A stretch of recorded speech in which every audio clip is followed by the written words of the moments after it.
the Chiefs. Jordan sponsored Trysta Krick with us here. Fired too. That one's fired. That ain't no off the rack type thing, man. Come on now. That looked like it was sent personally. You know what I mean, it's probably a Kith Jordan hoodie. We just my goodness gracious. I thought about that because I saw the Kith Knicks jackets, the leather joints. She has one. She does have it. See what I'm saying? I have the one from 2 years ago, but I'm definitely there's like a satin one I've got my eye on. It's coming out tomorrow, right at 11. I think I'm not on the email. I don't. It doesn't. You don't need to do anything to get on the Kith email list. You just have to. You don't have to buy anything. You literally need an email. You just literally need to put your email in. That jacket looked fire though. I love that Trysta joins us like with the camera facing a different part of her house every time, so it just feels like we're in a new place with her. It's fantastic. The camera always looks great, but today it looks like 8K. It looks good today. I got a new ring light. That might be it. Okay. What's up, TK? What's up, guys? You guys ready? Ready to talk a little sports? Well, look. So I do want to ask both of you guys this. I was thinking about. I'm glad you brought that up. I do want to ask both of you guys this. Trysta's in the DMV. You lived in the DMV. Were you there for an election?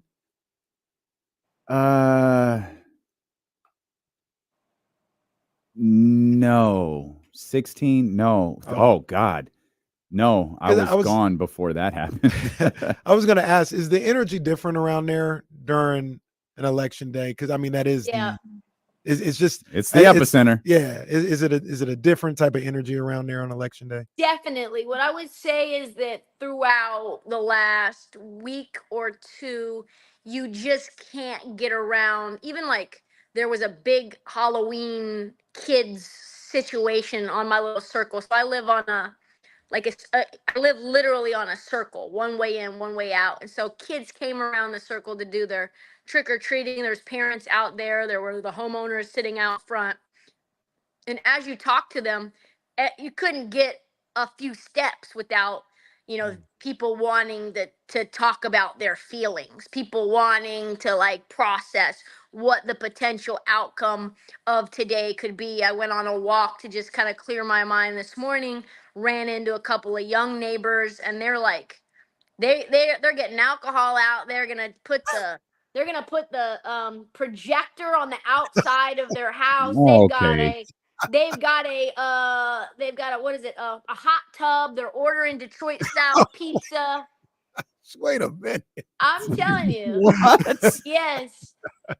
Yeah. They were like, if you want to come over, we got a projector and a hot tub. And I was like, whoa. Oh my God. I can't imagine being invited somewhere like, hey, projector and hot tub at the house. We're gonna have CNN on, CNN. MSNBC on, a little Steve Kornacki, Max. Anybody? Take a look at this. We got our own electoral college map. It's interactive. That's crazy. So you going? I don't know. Maybe we'll see. I'll pop by real quick, man. The thing is, like, I could tell that they were like really, you know how like people invite you in like the most roundabout way. They're like, so, what are you doing for election night? That's how you know we're in the DMV. What are you doing for election night? And I was like, probably watching a movie or something, trying to stay distracted. I don't really want to like just watch the map all night. And they're like, well, we've got a projector. And I'm like, there's no real reason you tell me you have that unless it's like an invite. And then they're like, and we have a hot tub, Yeah, so. that's the wild part. Like, hey. On November 5th, too. That's crazy. It's November 75 degrees here. What? 75 degrees here right now. It's 71 here. Yeah, it's been really nice fall. Only a couple of cold days. California, the new East Coast.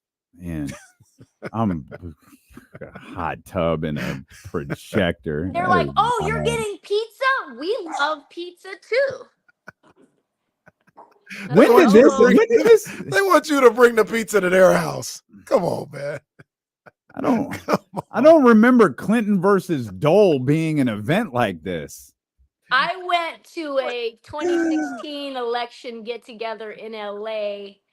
and it was so sad. It was just like the saddest party. You know, you're on the West Coast. It's like 1 a.m. Everyone's drunk except for me. They're just like, oh, you know, you could just see the like color draining from their face. You said this was in 16? Yeah, it was in 16. I remember. Did you see the I think it was an SNL skit with Chappelle when he did that now infamous first episode after the election. And they was doing the skit where it was Chappelle and he was with like his not mostly, I think they were all white neighbors and they're doing the election party. And they're like, yeah, so when Hillary wins, we're going to do this and we're going to do this. And Dave's like, I wouldn't be so sure. And like, oh, no, we're positive. Like everybody came out like it's going to be great. And then, of course, it gets worse and worse and worse. That was my light. That was my night. Yeah, that was my night. They had a Donald Trump piñata set up, and I said, I think this is a bad omen. I don't think this is a good idea at all. I think we're tempting fate here. So no matter what I hear, I'm not believing anything until the people who I knew closest to politics in 16, they were emphatic. She can't win. She has tricked off this entire process. She's not going to win. Wasn't the telltale that year didn't she like lose Virginia early? It was like 5 o'clock over here. Well, she lost the state, and they're like, whoa, yeah, wait a minute. She lost the state. She didn't campaign. I don't think Michigan. I think it was. I think it was Michigan. It was one of the big ones. And you're like, ooh, you can't even get Detroit to come out. Ooh, child, you're in trouble. So that's the thing about this year is it's not 16, but it's not 08 either. No. So what exactly is it? Well, we'll find out. We don't know whether it's closer to 08 or closer to 16, really. There's a lot more exuberance than there was in 16. I was just talking to somebody. 2020 was probably a mix of those two, right? Yeah, I mean, I think it was kind of like rage. There was no joy. It was like rage. You know what I mean? Like I think right now, rage like voting, excitement. It was very. It was like negative fuel. You know what I mean? That was so crazy too because that was one of the first times I ever experienced going to sleep with one thing, and I woke up and it was completely like, wait a minute, what the hell happened? Georgia flipped in the middle of the night. Late. I went to sleep at like midnight, 1 o'clock, and I wake up and dancing in the streets. I said, wait, what?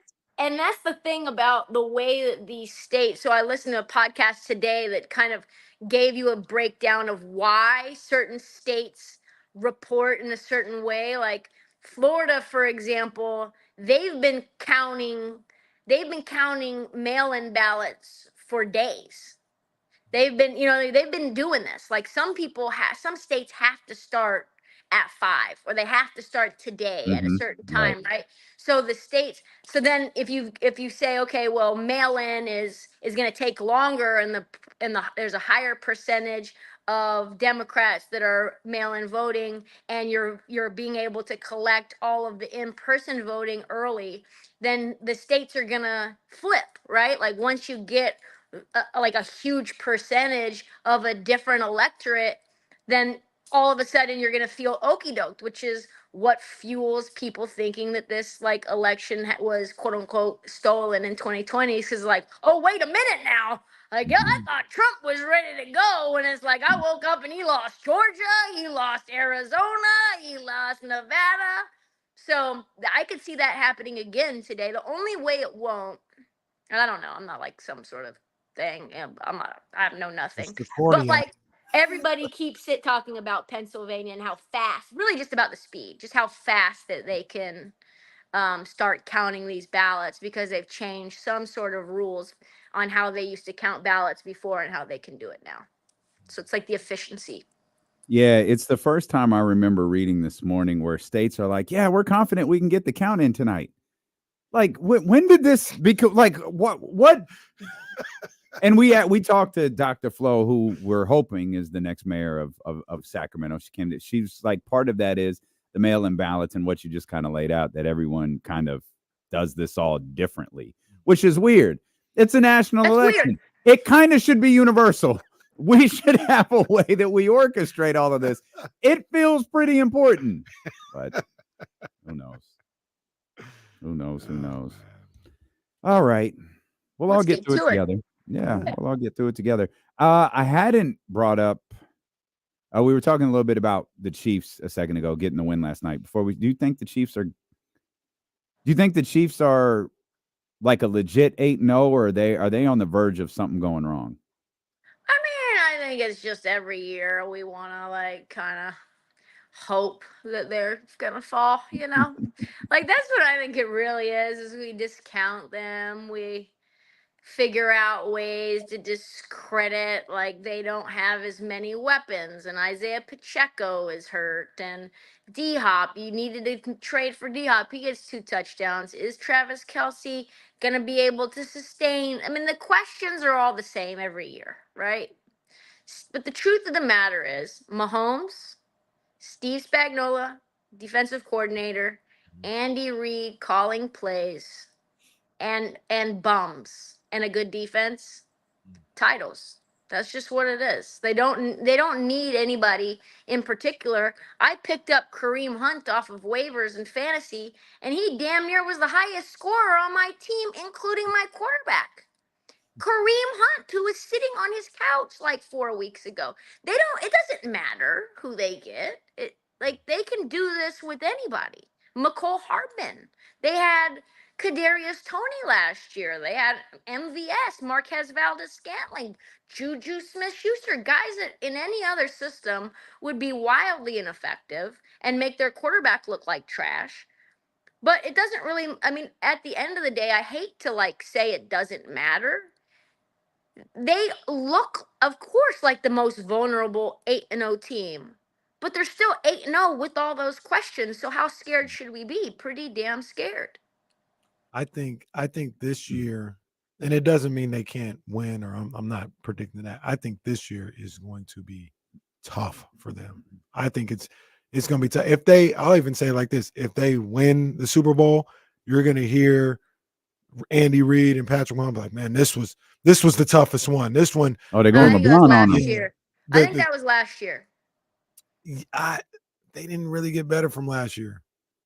And it's just another year of another long road. Like I said, they could be saying this at the parade about how tough this year. I'm not making that, but I think they are vulnerable. I was going to say before you came on, Trysta, I think Baltimore and Pittsburgh could get them. Those are the 2 teams that I'm kind of eyeing. I think Baltimore and Pittsburgh could get them. Pittsburgh has the defense to take advantage of the lack of elite players on the offensive end for them. The thing, and we talked about this last year, I want to say when Kansas City beat Baltimore, is the thing that the Chiefs have is until we start to see cracks in the foundation, real cracks, not just like speculative cracks. But until that happens, truly, the fear that they instill is meaningful in impacting the game. You saw that happen in the Ravens game. They completely changed their entire game plan from what had been working in the postseason and working all season long. They turned Lamar into a pocket passer for no reason.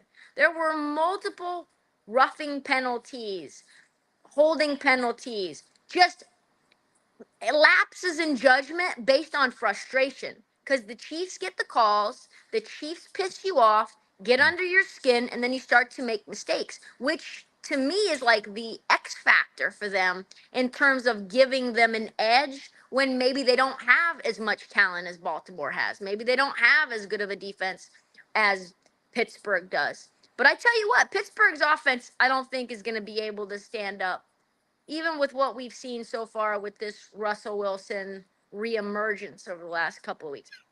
I just don't see that being the case. I honestly think the AFC in general is pretty shaky. I think the AFC better than the NFC. Who's your top teams in the NFC? I hate this. The Commanders. I like it. I mean, I know why you hate it. You got them as the top team in the NFC? I think with getting Marshawn Lattimore, that helps a lot. I mean, I think the Lions are still right there, right? Like the Lions are a really, really freaking good team too. We saw what they did to the Packers, but Jordan Love was injured, right? He is banged up. They beat the Vikings barely. That NFC North is so tough. The NFC East is so garbage that I think that the Commanders are going to continue to stay healthy. They're not going to have that much of like a bang bang test like the AFC North or the NFC North, right? Where it's just like a battle all the time. And Jaden's that dude. Like he really is a guy that at the end of a game, you're like, I believe that he's going to figure out a way to pull a rabbit out of his hat in a way that we've seen the Lions now have a 2-touchdown lead over the Niners. And somehow it just sort of slips away. I could see that happening in an NFC title game against the Commanders. Lions go out to a big lead, and the Commanders find a way to figure out a way to still win. So yeah, I like the team. I like the running game. They've got 2 really, really good running backs, and I think the Lions' running game is better. But Eckler has looked really good. Brian Robinson has looked really good. You have McLaurin there. Zach Ertz somehow has come out of nowhere. So yeah, you've got a lot of pieces, and I just think they're rolling. Obviously, a team that is coming out of nowhere. I think in the NFC right now today, I just it's going to be tough to go into Ford Field and get them in the playoffs. That's going to be tough. That place is going to be crazy. We'll see if they get that number 1 seed though. Like the Commanders are right there as well.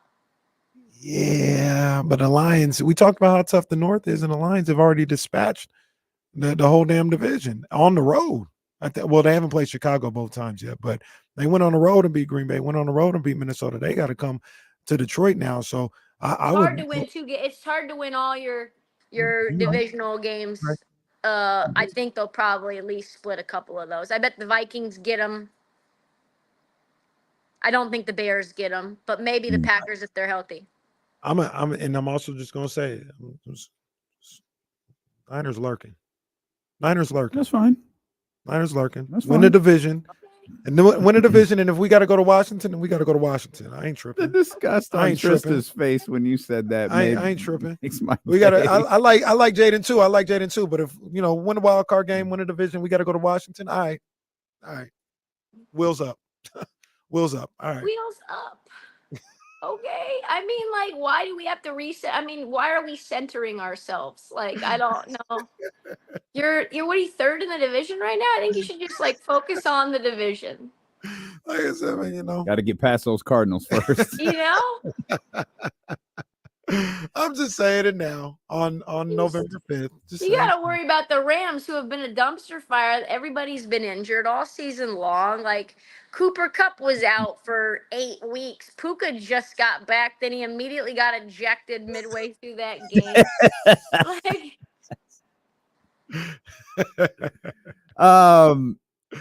Well, we'll go from the good to the bad. Your boys are going to finish with like one of the worst records. 7 wins. 7 wins.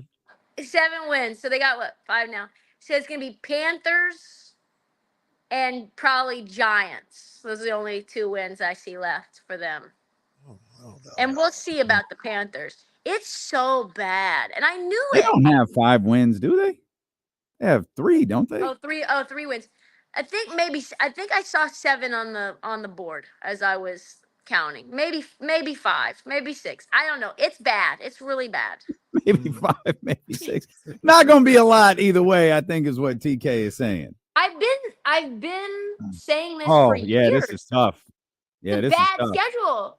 They have to play they lose the Falcons. They've got to play I want to say it's the Eagles. The Eagles, the Bucks. Schedule, actually. They got the Eagles, the Texans, the Commanders. They got the Giants that you just referenced. They got the Bengals, who I have no idea what they are. Then there's the Panthers. Yeah. And then Bucks, Eagles, Commanders to close it out. So yeah, I see 2 more wins. So and Dak's won for 4 of those. Yeah, Not that I mean, that it's the matters. Cooper Rush experience. It's bad. It's really bad. When you see Dak on the sideline being like, we effing suck. And it's like, yes, thank you. Yes, we I knew hate cameras. Mm. that. That shouldn't be plastered everywhere. He's talking in a private moment. Well, it's in the public forum, but in a private moment with his teammates, and somehow Bob the cameraman catches him, and now it's all over the place. That's not Effing right. suck. That's not right. Yeah, you do. You've got no Hey, not running game. wrong. The running game's a problem. The defense is a Mm. problem. Well, there's nothing to say. There's just nothing to say about this team. Nothing good, except for Well, that. Like I literally got a meme sent to me, and it was like a ballot, and the write-in ballot was the vote for the Cowboys effing suck, and Oh, that was the meme. And I was like, thanks for that. would you try to trade Dak in the offseason? I don't think you can. Yeah, I think he's got no trade, huh? Or you like Or structurally you can't. yeah, I do it. don't think structurally that works. You okay? Yeah, You all right over there? there's no way out. There's no way Oh, out. they going through it, man. Them Cowboy fans is hurting. Oh, The I'm Blazers sorry, won buddy. yesterday. We did. Delano Banton, 20 points. The Blazers won, and the Bucks still stink. Well, there is that to lean on. I love it. I love it so much. They'll just never work. Ever. Ever gonna work. Mm. It does. Tough losses, too. It Game had does. 36, and they lost by 2. They were down almost 25 points in the second quarter. Cleveland's really good. They are really, really good. I know they almost let that lead slip away to a loss, but to battle back after Bucks figure out a way to take the momentum and still get the win, they are what Kenny Atkinson is doing with Evan Mobley and Jared Allen, where they've become the hub of the offense to take the pressure off of Donovan Mitchell and Darius Garland, is brilliant. Like, you've got Sam Merrill just doing things. Undrafted guy, they just picked him up off the And the King. street. He's hitting threes. He's deflecting balls. Pause. You got Ty Jerome, like a lot of role players stepping up. I think that the Cavs are the second best team in the East. I really do. Like, I think this is going to continue. I think what Kenny is doing is sustainable. They're the second best offense in the NBA right now. They have the third best net rating. The nerd stats are crazy, but also in a time where it's hard to really like what we're watching on TV. You know what I mean? Like, the Boston Celtics are not a fun team to watch. I know some people think that they are, but like, I'm not interested in 30-foot pull-ups, like a million of them a game. I am not interested in that. That's like rec ball to me, despite the mathing. But what we see from the Cavs, that's fun. That's a fun brand of basketball. I've watched almost every one of their games, and I've enjoyed them. And that's Cleveland. Cleveland. What about our Dubs? Are they good? I think they're good. I was talking to Keith Smith about this right before I came on with you guys. Keith Smith, Spotrac, cap analyst, also hosts the front office sports show as well. Been That will friend to be up. Digital and I KC. Yeah, love big friend of the show. Love Keith Smith. He'll be on tomorrow's episode of the Heat Check. 45-minute long interview. I think it is sustainable. I think he made a great point in the sense that they went out and got guys who had like a specific role, and all those specialists have combined to complement each other in a really delightful way around Steph and Draymond. So those two will have to be good and have to be healthy and effective all season long. But they've just got a lot of dudes like Buddy Hield who can take the pressure off of Steph by being one of the best 3-point shooters in the league. Like, D'Anthony Melton is a really great defender. Pajemski takes the pressure off. Kuminga coming off the bench can do a lot of things. So they've got so much depth that they haven't had in a long time. And the bad vibes are gone, like the little storm cloud, pouty nonsense that Klay Thompson gave us last year. Like we didn't know. Have you ever like dated somebody where you walked in the house, you just didn't know what mood they were gonna be in? It's like, what's this about to be? You sit in your I'm car fearful for a that's while. me. Huh? Is that you? I hope that's not you. God, that I would said be I'm tough. fearful that's me.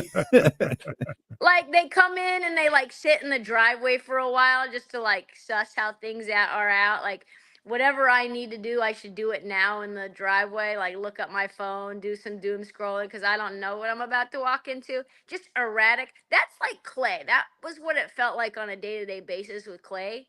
Some days he would be upbeat, happy with his role. Some days he would be super petulant and crying about something and getting into it with the other team and flashing the floor. It was just, it put a strain on Steph and the rest of the team and also Steve Kerr, where it was just like, you could tell they're just like, please, can we just get back to playing basketball? And not have any of this nonsense. And now none of that nonsense is there anymore. Andrew Wiggins looks much better. He looks like whatever he was going through is kind of been worked out. Draymond's playing a lot better. So yeah, I think it's real-ish. I mean, I don't think they're a real contender in the West when you talk about the age of everybody, but I think they could be a top 4 seed for sure. We never talked about this because it was just busy at the time. But did you peep when Steph threw a couple shots? I don't think I did. Yeah, this was about a week or two after At- one of the first three games or At so. Clay?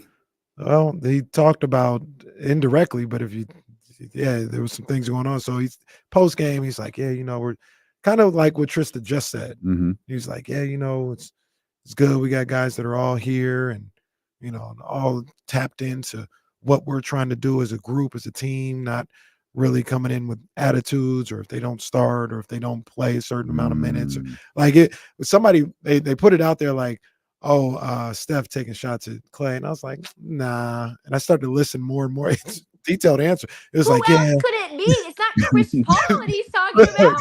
No, he was damn near like, yeah, I have to worry about guys that wear 11 and guys that, and all this. It's like, oh, damn. That's like me saying, yeah, I can worry about guys doing cash caraway and getting all of their impressions off. Like, oh, who's D'Lo talking about?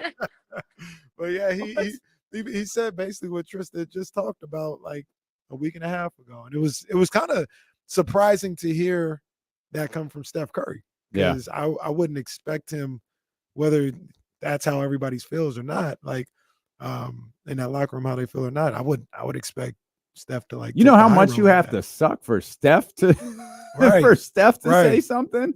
Yeah. So yeah, they do feel like they're in a whole new world, so to speak. Better headspace for sure. Yeah. It's crazy how the sun has gone down since we talked. Yeah, I was thinking this. That's crazy. Yeah, it just got dark fast. Like the whole day changed during this conversation. That's wild. It's 5:26 where TK is at, but I noticed it earlier. I was like, her pictures really changed. Like, oh, it is just getting complete. Because for those that aren't watching, TK is, she's got the Kenny Caraway wealth, so it's floor to ceiling windows everywhere. It's like, oh man, this is just dramatically changed. I feel like we've been talking to TK all night. Live from election coverage, 1:30 a.m. Live from DC. No, it did it. And I was like, damn, I'm kind of tired now.